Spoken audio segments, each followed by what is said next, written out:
Bienvenidos a un nuevo episodio de El Príncipe de Nicolás Maquiavelo, aquí en nuestro canal de Lector Oscuro.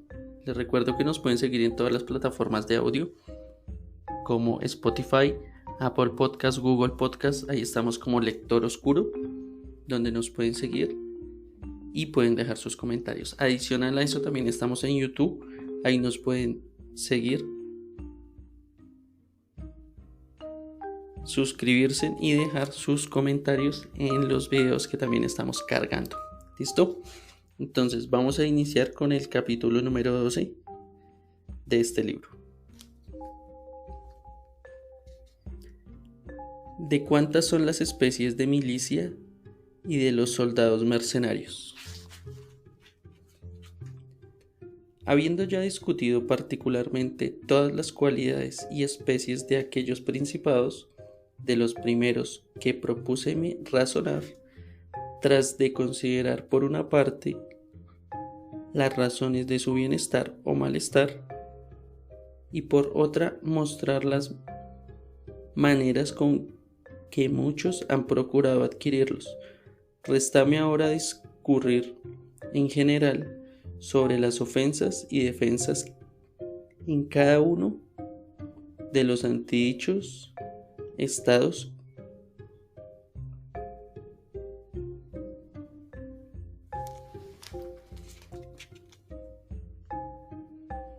Ya dijimos más arriba que un príncipe necesita tener buenos fundamentos, pues que de otro modo necesariamente ha de arruinarse. Los principales fundamentos que tienen todos los estados, así nuevos como viejos o mixtos, son buenas leyes y buenas armas, y siendo así que no pueden haber buenas leyes donde no hay buenas armas, y que donde hay buenas armas conviene que haya buenas leyes. Dejaré por ahora de razonar de las leyes y hablaré de las armas. Así, declaro que las armas o tropas con que un príncipe defiende sus estados han de ser propias, o mercenarias, o auxiliares, o mixtas. Las mercenarias y auxiliares son inútiles y peligrosas, y quien funde un estado en fuerzas mercenarias nunca estará firme ni seguro, porque tropas tales son desunidas, ambiciosas, indisciplinadas, desleales, arrogantes entre los amigos y cobardes con los enemigos. No tienen por ende temor de Dios ni fe con los hombres, de modo que con ellas tanto se difiere la ruina como se difiere el ataque, y en resolución en la paz se es expoliado por ellas, así como en la guerra por los enemigos. La razón de esto es que no tiene otro amor ni otra razón que las mantenga en compañía, que el que les aspira a un escaso estipendio, el cual no basta para que estén prontas a morir por ti. Son de buena voluntad soldados tuyos mientras no mueves guerra, pero cuando la guerra llega, desean huir y abandonarte. Poco trabajo debe costar el poder persuadir de esto, pues que toda la ruina de Italia no ha salido causada por otra cosa que por haber reposado en fuerzas mercenarias por espacio de muchos años. Tales tropas parecían a algunos haber hecho ciertos progresos y tenían traza de ser valientes en la paz, pero cuando vino el extranjero mostraron lo que eran. De aquí que a Carlos, rey de Francia, le fuere fácil atrapar a Italia a su red, y quien decía tener culpa de ello, nuestros pecados, tuvo razón, mas no eran los pecados que él creía, sino los que yo he relatado. Y como esos pecados eran pecados de príncipes, estos han padecido las consecuencias también. Voy, pues, a demostrar la desgracia que hay en usar esas tropas, Los capitanes mercenarios o son hombres excelentes o no lo son. Si lo son, no cabe fiarse de ellos, porque siempre aspiran a su propia grandeza. Ora oprimiéndote, a ti, que eres su señor, ora oprimiendo a los demás contra su intención. Mas si el capitán no es hombre de virtudes, ordinariamente te arruinará. Y si se me arguye que cualquiera que tenga las armas en la mano harán lo mismo, sea mercenario o no, contestaré que como las armas han de ser empleadas por un príncipe o por una república, el príncipe debe en persona hacer el oficio de capitán y la república debe designar para ello a sus ciudadanos. Y cuando nombre a uno que no sea bravo y diestro, debe cambiarlo, así como, si lo fuera, impedirle con las leyes que se pase de lo que se le señalare. Por experiencia se ve a los príncipes solos y las repúblicas armadas hacer progresos grandísimos, mientras las tropas mercenarias no hacen nunca sino daño. Además, con mayor dificultad viene a obediencia de uno de los ciudadanos, una república defendida por armas propias, que otra defendida por armas extrañas. Muchos siglos vieron Roma y Esparta armadas y libres. Los suizos están muy armados y son muy libres. Entre los ejércitos mercenarios antiguos figuran, por ejemplo, los de los cartaginenses, quienes estuvieron en trance de ser oprimidos por sus soldados mercenarios. Al terminar la primera guerra contra Roma, aun cuando los cartaginenses tuvieron por capitanes a sus propios ciudadanos, Filipo de Macedonia fue hecho por los tebanos, después de la muerte de Epaminondas, capitán de sus gentes, y luego de la victoria les quitó la libertad. Los milanenses, tras la muerte del duque Felipe, tomaron asolada a Francisco Sforza para luchar contra los venecianos, y él, tras batir a los enemigos en Caravaggio, se unió con ellos para oprimir a los milaneses, sus señores. El padre de Sforza, siendo capitán a sueldo de la reina Juana de Nápoles, la dejó de repente indefensa, con lo que ella, por no perder el reino, vióse forzada a echarse en brazos del rey de Aragón.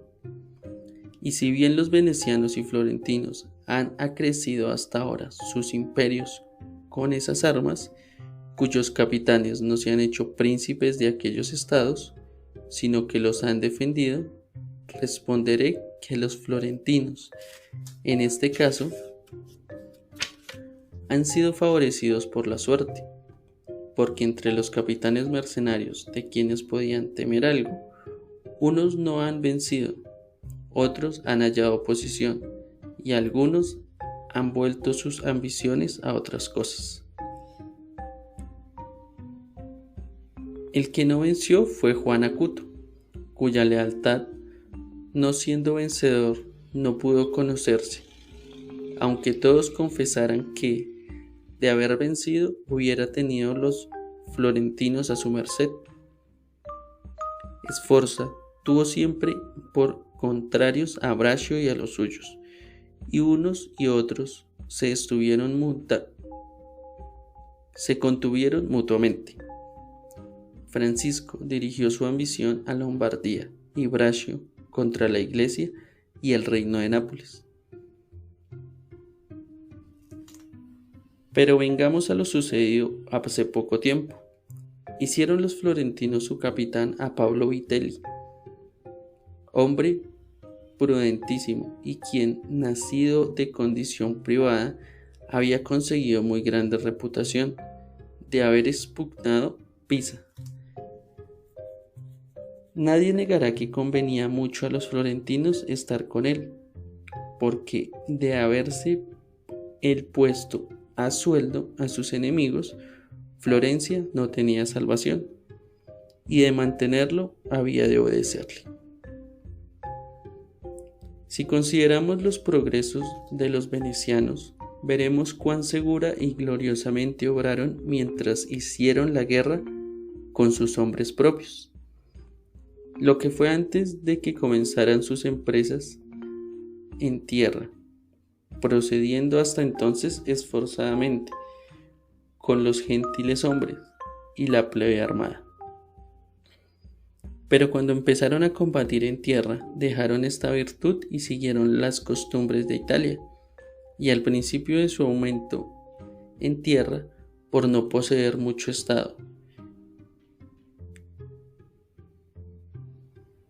y hallarse en gran reputación, no tenían mucho que temer de sus capitanes, pero cuando se extendieron bajo Carmuñola, recibieron una prueba de su error, porque viéndole hombre de gran mérito, pues habían batido bajo su mando al duque de Milán, y conociendo, por otra parte, cuán frío era la guerra, juzgaron no poder vencer más con él, sin que tampoco quisieran ni pudieran licenciarle por no perder lo que habían adquirido, de manera que, para asegurarse, se vieron en la necesidad de matarlo.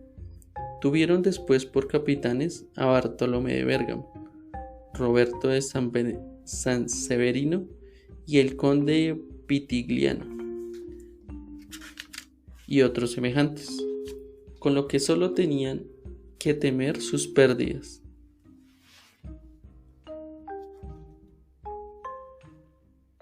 Y no sus ganancias, como sucedió luego en Baila, donde en una jornada perdieron lo que en 800 años con tanta fatiga habían conseguido, porque de estos ejércitos nacen solo lentas, tardas y débiles adquisiciones, y repentinas y milagrosas pérdidas. Y pues que tales ejemplos me han traído a Italia, la cual ha sido gobernada durante muchos años por fuerzas mercenarias. Quiero discutir remontándome más lejos, para que vistos los orígenes y adelantos de esas armas se puedan corregir mejor. Sépase, pues, que a medida que en los últimos tiempos el imperio comenzó a ser repulsivo a Italia y el Papa principió a seguir más reputación en lo temporal, Italia se dividió en más estados, porque muchas de las grandes ciudades tomaron las armas contra sus nobles, quienes antes favoritos del emperador los tenían oprimidos, mientras la iglesia le favorecía por ganar reputación en lo temporal. En muchas otras ciudades hubo ciudadanos que se convirtieron en príncipes de ellas. En consecuencia, habiendo venido Italia casi del todo a manos de la iglesia y de algunas repúblicas, y estando los sacerdotes y ciudadanos poco hechos a las armas, comenzaron a tomar extraños sueldos. El primero que dio reputación a tales milicias fue Romagnolo Alberico de Conio, de cuya disciplina salieron, entre otros, Braccio y Sforza, que fueron en su tiempo árbitros de Italia. Tras estos vinieron otros que hasta nuestra época han gobernado las armas de Italia, y a cuya virtud y mando se debe que Italia haya sido corrida por Carlos, depredada por Luis, forzada por Fernando y ofendida por los suizos. El orden que estos capitanes han llevado ha sido ante todo para reputarse a sí mismos, quitar reputación a la infantería. Hiciéronlo así porque, careciendo de estados y dependiendo solo de sus industrias, otros infantes no han podido darle fama y a muchos no podrían nutrirlos, y por esto se redujeron a caballos, los cuales, con un número soportable, eran nutridos y honrados. llegando las cosas a tal término que en un ejército de 20.000 soldados no se encontraban 2.000 infantes. A más de esto, emplearon toda su diligencia en quitarles a sus ídolos, y asimismo las fatigas y temor de la guerra, no matándose en las refriegas, sino entregándose prisioneros sin sufrir daño. No se retiraban de noche a las ciudades, los de las ciudades no iban por la noche a las tiendas, no hacían en torno al campamento estacada ni fosa, no peleaban en invierno. Y todas estas cosas estaban permitidas en sus ordenanzas militares, expuestas por ellos, como he dicho, para rehuir la fatiga y el peligro, al extremo de que así se ha hecho a Italia esclava y vituperada. Bueno, así terminamos el capítulo número 12 de este libro. Vamos a iniciar el capítulo número 13.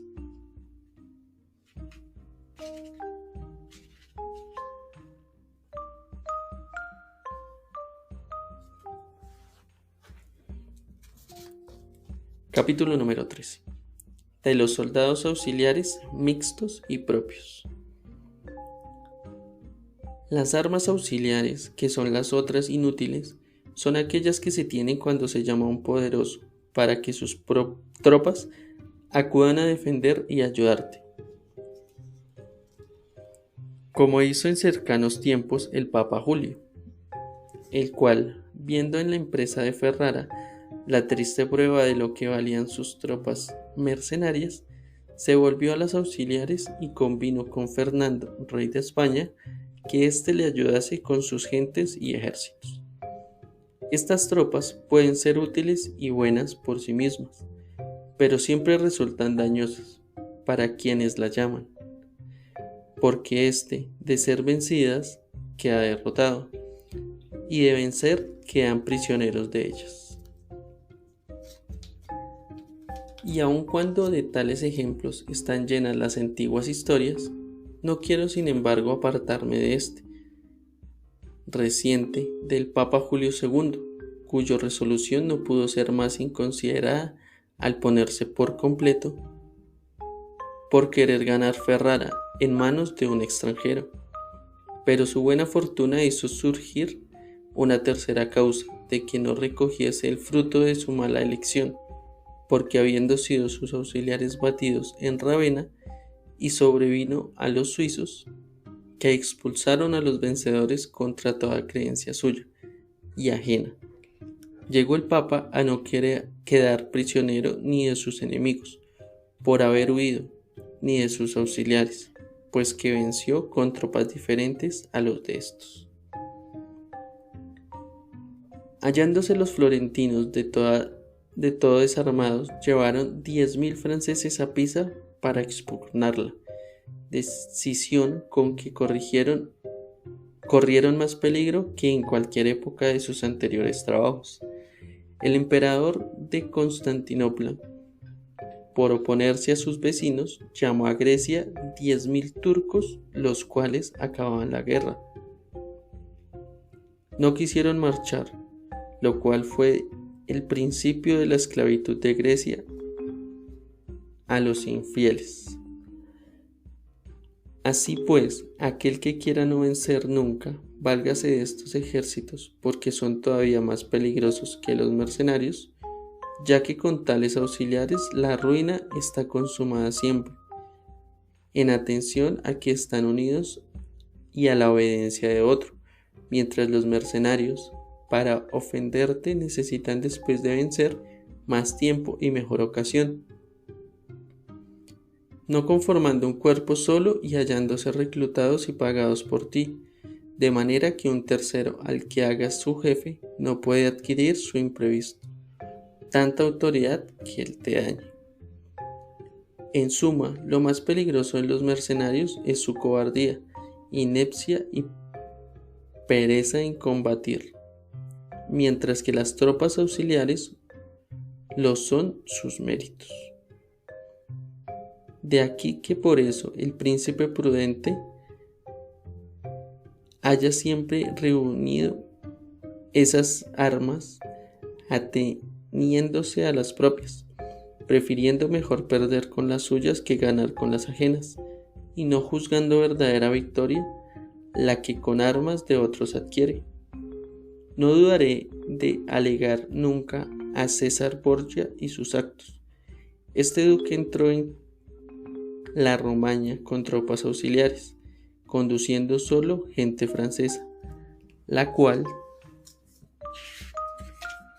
tomó Imola y Furli, mas no juzgando seguras estas huestes, apeló a las mercenarias por estimarlas de menor peligro,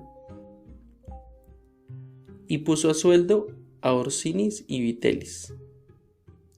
Encontrándolas luego dudosas, desleales y peligrosas de manejar, las abandonó y recurrió a las propias.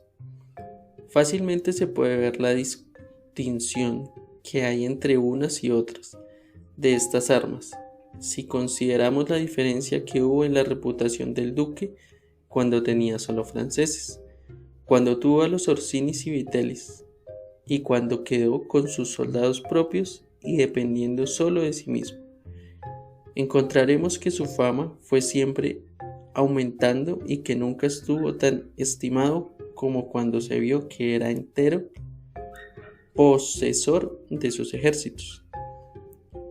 No quisiera apartarme de ejemplos italianos y recientes, mas no debo, sin embargo, omitir el caso de Gerón de Siracusa, por haberlo nombrado ya.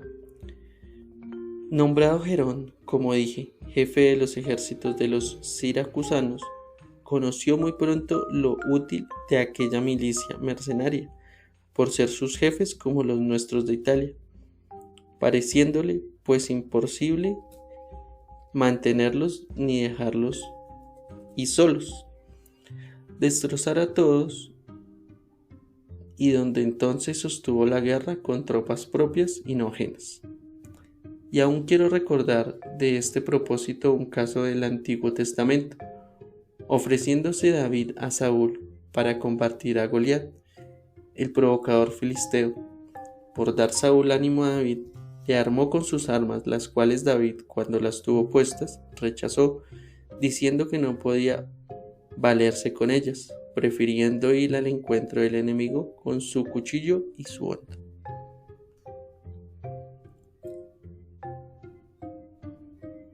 En resumen, ajenas armas no te caen de las espaldas, o te pasan o te estorban.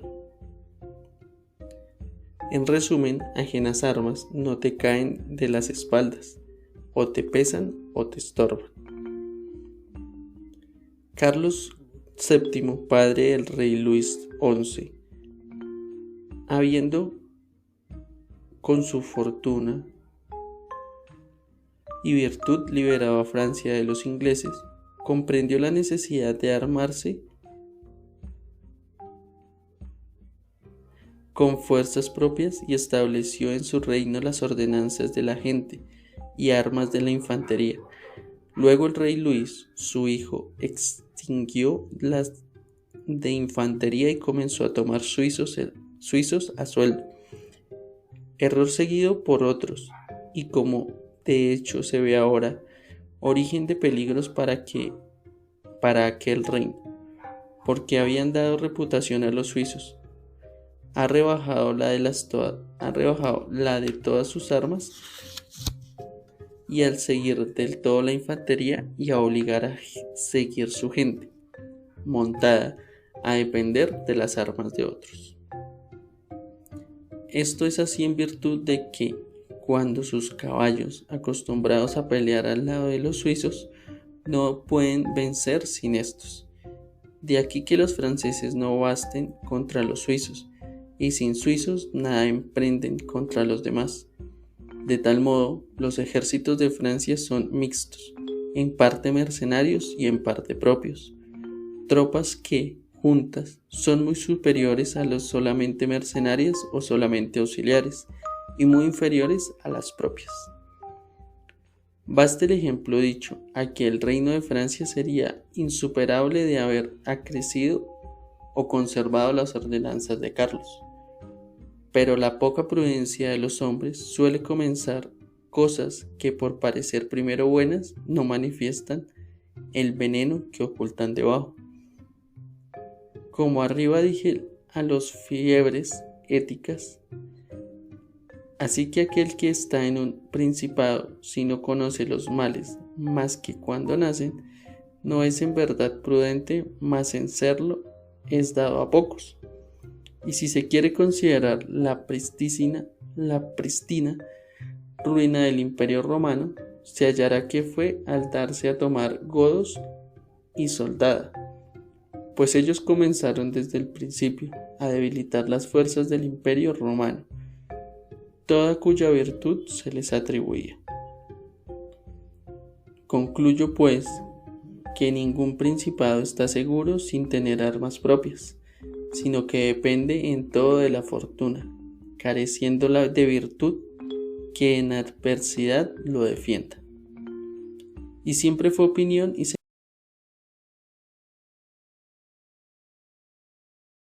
la fama de la potencia no fundada en las fuerzas propias